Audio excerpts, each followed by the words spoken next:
We are now going to move on to Magda Polymenidou, who is an associate professor at the University of Zurich. She studies ALS and FTD, and she's been very interested in the regulation and accumulation of misfolded proteins. She actually started her career in a prion lab, and so protein conformation is something near and dear to my heart, and I believe to Magda's as well. So I'm really looking forward to hear her talk. I'm now going to turn my video off, and Magda, it's yours. I hope you can see my presentation now. Thank you very much for the introduction and the invitation to participate to this meeting. I'm really delighted to have the opportunity to tell you a bit about the lab, the work that my lab has been doing in the past years. And we are focusing our efforts on trying to understand the pathogenic mechanisms of these diseases, really working at the molecular and cellular level. And I will focus today on TDP-43 and FUS proteinopathy. So I'll talk a bit about aggregation, but also about aggregation-independent mechanisms. So Tanya already introduced the spectrum of ALS and FTD very well, so I will just jump on it and start by reminding everybody that TDP-43 is the main pathological finding in the majority of both ALS and FTD cases. And this protein, which is normally localized to the nucleus and is distributed there in affected neurons, it forms different kinds of aggregates, as you see here in the case of ALS and FTD.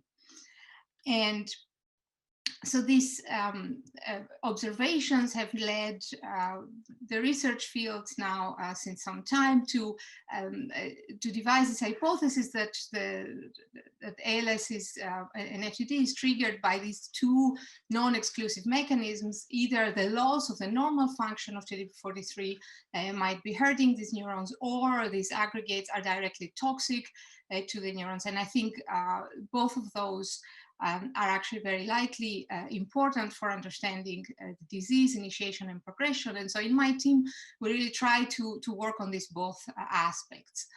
So on one hand, trying to understand in detail how the physiological function of TDP-43 is working and how this might be changed in disease. And I think over the past 10 years, we've learned a lot about the physiological function of TDP-43, especially this that is operating within the nucleus.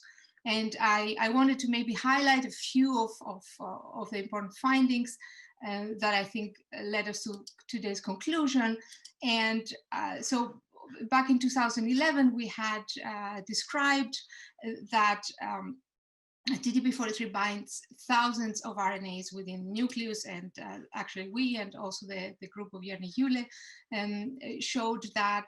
So there are many different RNAs that are bound, and this binding is important for the maintenance of many RNAs, but also the regulation of splicing events. And now, a few years later, the group of Phil Wong has shown that some of these events are actually human-specific, and some of the binding events are around cryptic exons, whose regulation, or rather suppression, is necessary for maintaining the levels of important RNAs for the function of neurons.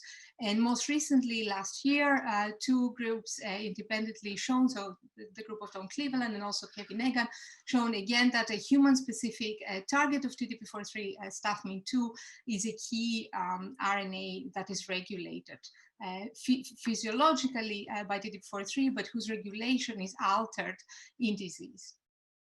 But one question now that I want to ask, and which we're trying to understand in the lab, is how does that work? So how does TDP bind to RNA, and how does it specifically regulate these important events. And I think we will only get to the answer of this question if we really understand the protein at the atomic level, at the structural level. And so I would like to show you this model, the structural model, that is summarizing the elements of the structures that we currently know. So it's a model, so none of this is exactly right, but the first and important part for RNA binding are these two domains. These are the two RNA recognition motifs, which in conjunction bind RNA in a sequence-specific manner, and this is UGRP. So this is work from Fred Allen's group here at the ETH of Zurich. And the specificity of this binding to UG repeats is in perfect harmony with all the high-throughput sequencing work that we and others have done via CLIP-seq. Now, a big part of the protein is intrinsically disordered, so we don't really have a specific structure. And as I said, this is a model. How this is distributed in space, we don't really know. Within this part, a small and dynamic element of helical structure has been described by the group of Nicholas Fozzi, but we know that this part of the protein is really important for the ability of TDP-43 to form a liquid-liquid phase separation and also to interact with other proteins. It's also the part of TDP-43 that actually gives a lot of trouble because it's some of the most aggregation-prone part of the protein.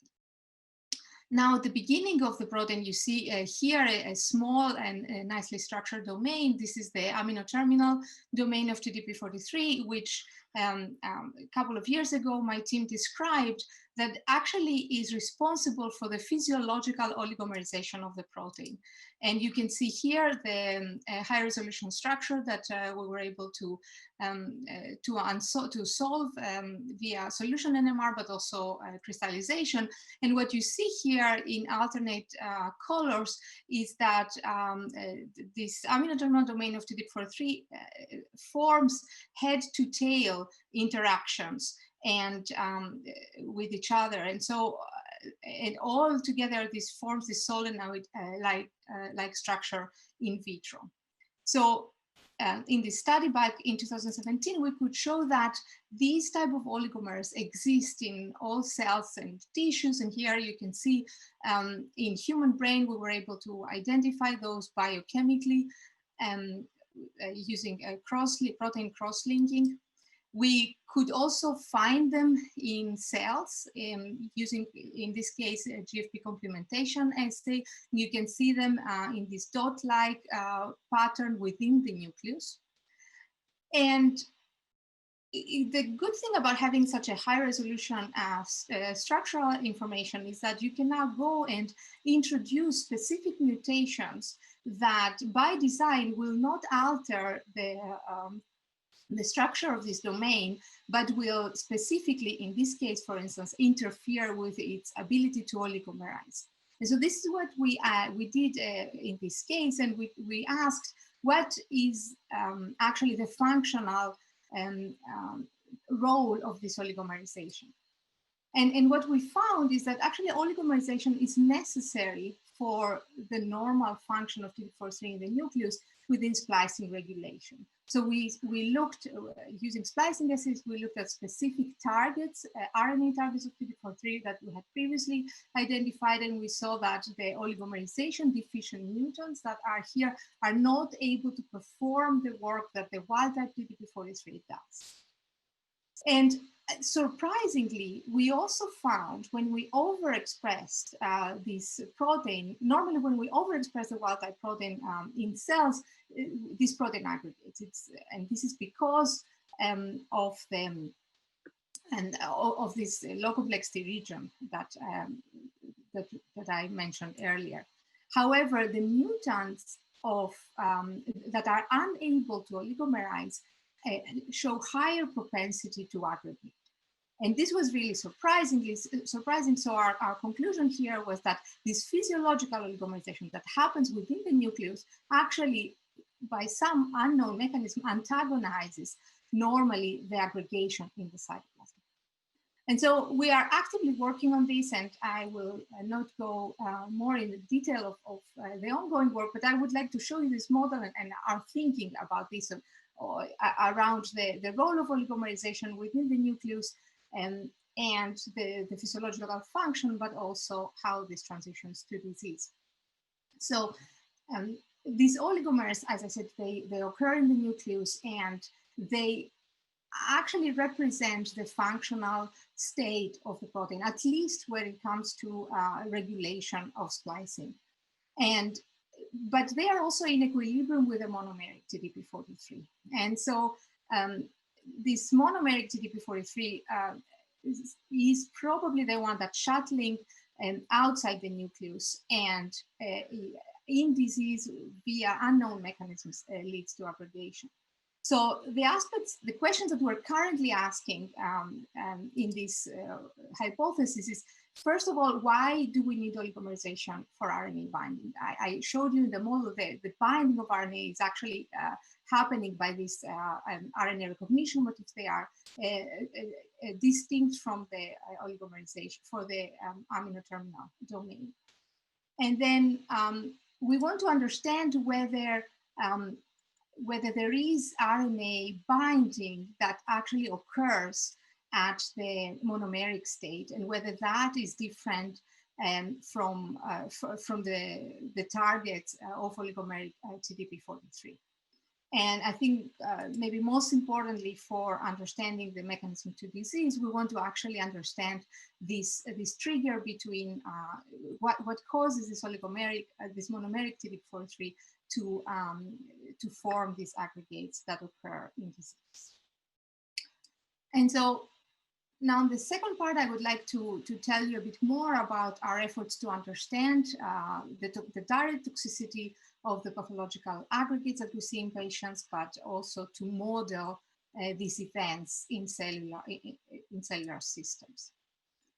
So I showed you earlier these aggregates, and this is from one ALS case, but actually we know from a lot of work from neuropathologists that the picture is more complex. In fact, it turns out that the TDP-43 aggregates come in, as I say, in different flavors. So the morphology of the aggregates is different in different patients, and neuropathologists have made distinct correlations between the morphology of TDP-43 aggregates and distinct disease subtypes. And maybe the best example of this type of correlation is focused here. When we're comparing the FTD type A and FTD type C, so these are two neuropathologically distinct subtypes of the disease. In the case of type A, most of TDP-43 aggregates show these compact round aggregates that are adjacent to the nucleus, like what you see here. While in the FTD type C, you see this very unusual long, as they've been characterized, dystrophic neurite aggregates. And these two types of patients have differences in the disease, but I think most importantly, we have shown last year that these aggregates correlate with the disease progression. So in FTD type A are fast progressing patients and very aggressive disease, while FTD type C is relatively slow progressive. And importantly, these are all sporadic patients, so no genetic alterations have been reported here, while some of mutations have been found in FTD type A cases.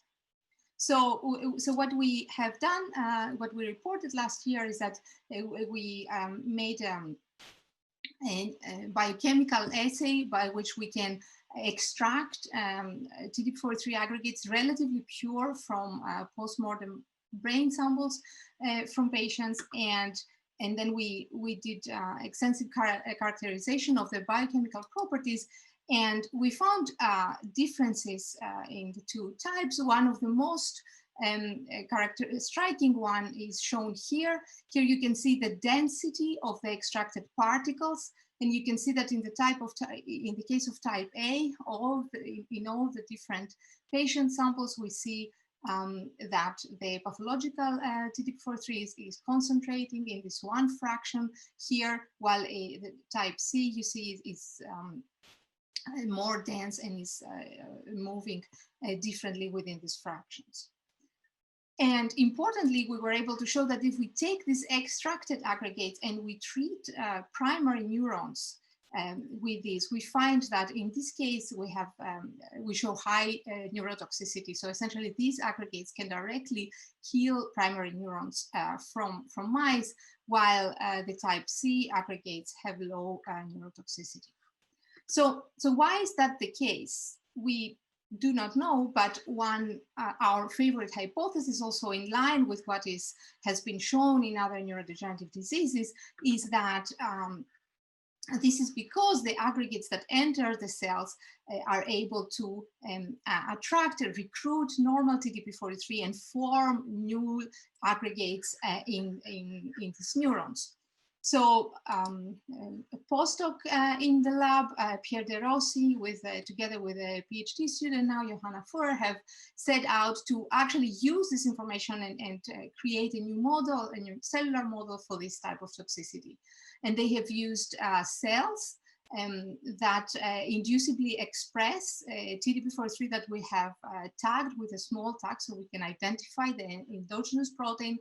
And when they first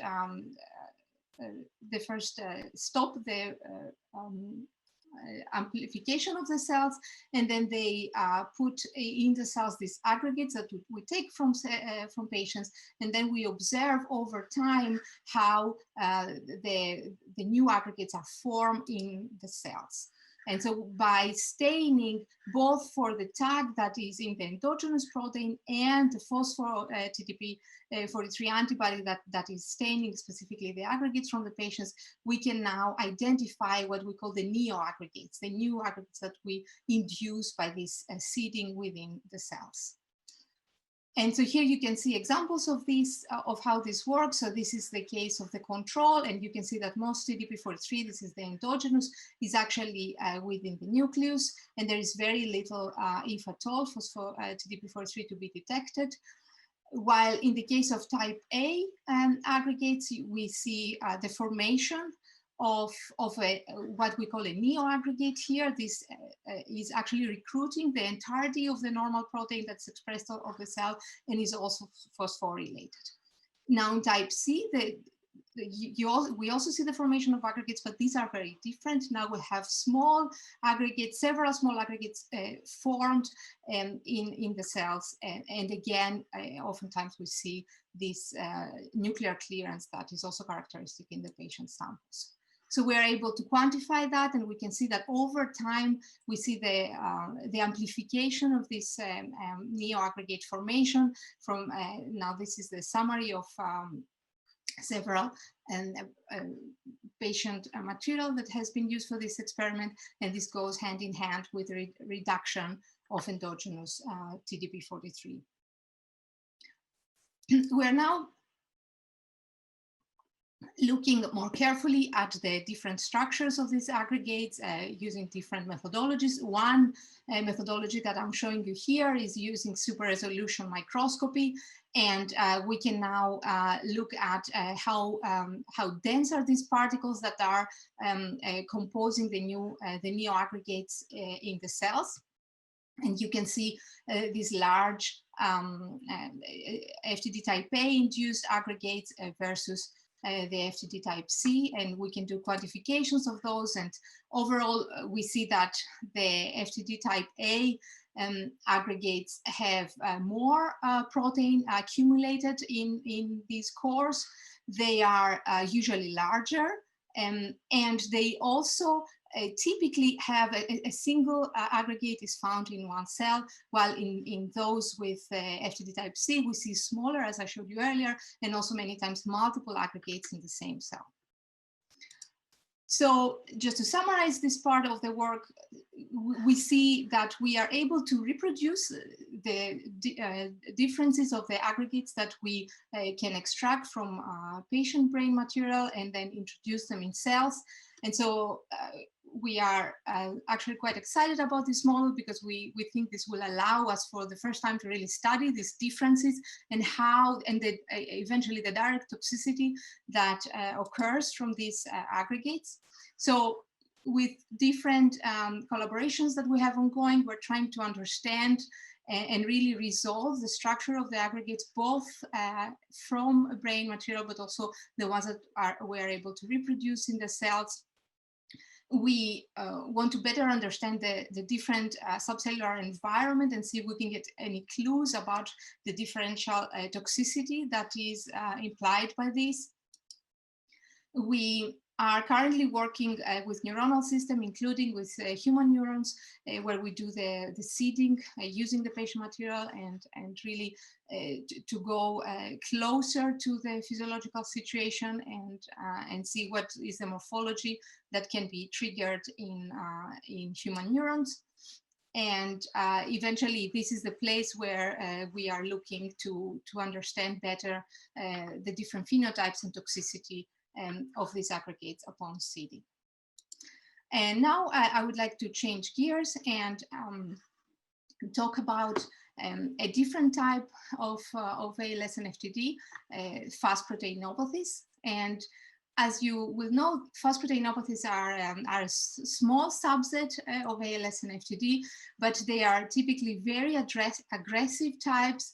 They very rapidly progressing, and in some cases in ALS, they are characterized by very early disease onset, including cases of juvenile onset of ALS. Here you can see the pathological finding. This is FUS and not TDP-43, but it's a very similar situation where the normal protein and normal FUS is found in the nucleus, but in the aggregates in the patients are accumulating outside the nucleus, as you can see in this case. And FUS, like TDP-43, is also an RNA-binding protein. This is a direct comparison of the different domains and the characterizations of these domains, and that is from a recent review that we published just last month. And you can see that the situation is somewhat opposite from TDP-43. There's an RNA recognition motif, but also a zinc finger domain, which is also binding RNA. And there's also a long unstructured region that is also highly aggregation prone, similar to what I told you for the second half of TDP-43. And so one thing that is importantly different, and this was already reported earlier when where FUS was discovered, is that, yes, I showed you these aggregates, they do occur, but this nuclear clearance is actually something that happens less frequently in FUS proteinopathies. And that was some early discussions from the neuropathological studies. And so one question we had in this case is that what are potentially the early mechanisms? What are the consequences of this sustained extranuclear FUS localization in neurons before the aggregates are formed? And what we set out to understand is what is really the role of FUS at the synaptic sites, where we expect these are really absolutely crucial for normal neuronal function. And so we wanted to ask the question, what are the synaptic RNA targets of FUS? And is this context of these RNAs altered in disease in early stages before aggregation occurs? So the first thing we needed to clarify as we were going into this work is the localization of FUS normally at the synaptic site. So I showed you that in the normal situation, most of FUS is in the nucleus, but actually a small percentage of FUS does localize to the synaptic sites, And using super resolution microscopy, we could show that this that FUS localizes both to co-localizes with both pre and post synaptic markers. And in this cartoon, you can see that we could clarify that FUS is particularly enriched at the vesicle reserve pool of the presynaptic sites in excitatory neurons, but we also find it in postsynaptic sites as well. And we then set out to biochemically isolate synaptic structures, both post and pre-synaptic structures that are resealed. So these are synaptoneurosomes. And you can see here how this looked at the electron microscope level, and you can see some of our quality control. We can see enrichment of synaptic proteins, exclusion of nuclear proteins, but we also see this small amount of FUS that is normally localized at the synaptic sites. We can also see that RNA, synaptic RNA, as has been reported, is actually preserved in these biochemically extracted synaptoneurosomes.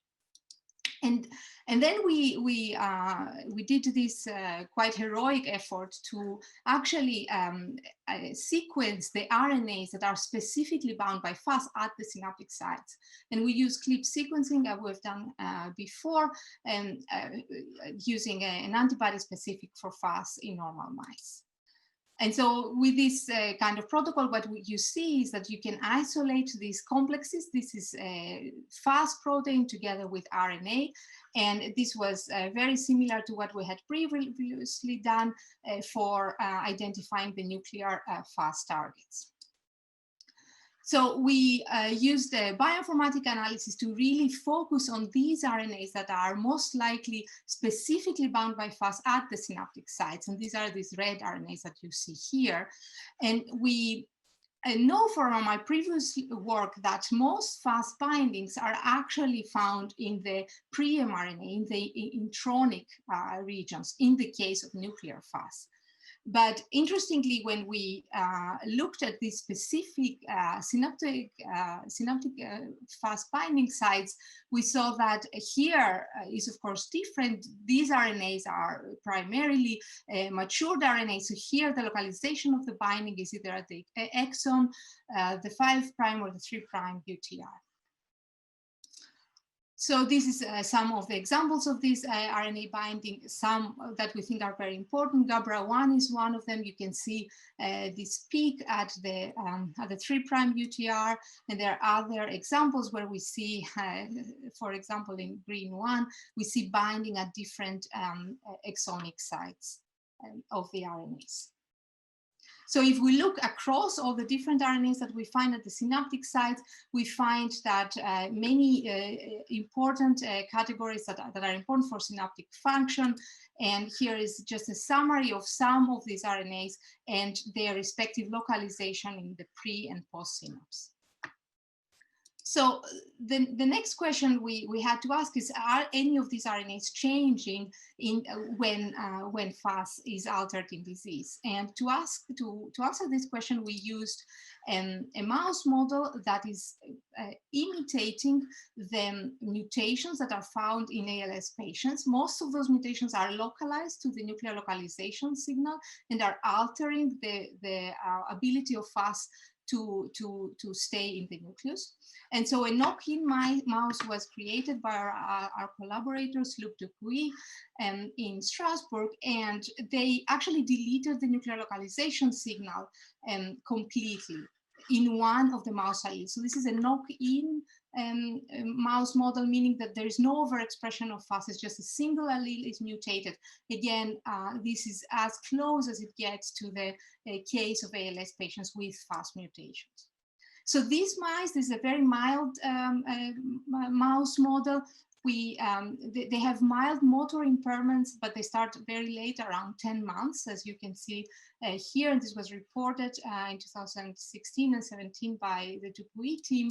And in a more recent study that is now evaluated back to back with the study that I am presenting now, they found that at earlier time points, these mice also show hyperactivity. This already at 4 months, they see signs of hyperactivity and social disinhibition in these mice. So what we first looked is the localization of FUS at the synaptoneurosomes, and you can see here using 2 different antibodies, we can find an increased localization of FUS at the synaptoneurosomes. And this is actually mutant FUS because we can only find it with the antibody that can detect total FUS and not the one that is really has an epitope at the part that is missing in the mutant FUS. And this becomes even more prominent later on at 6 months of age.